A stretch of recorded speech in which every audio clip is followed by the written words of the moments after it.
यहाँ पर एक और जो है यहाँ पर टेक्सटाइल की जो है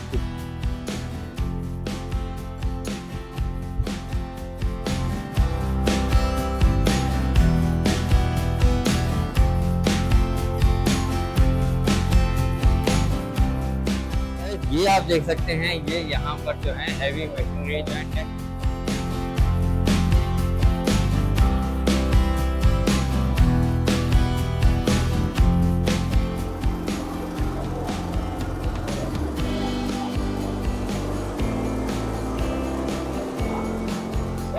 ये आप देख सकते हैं, ये यहाँ पर टेक्सटाइल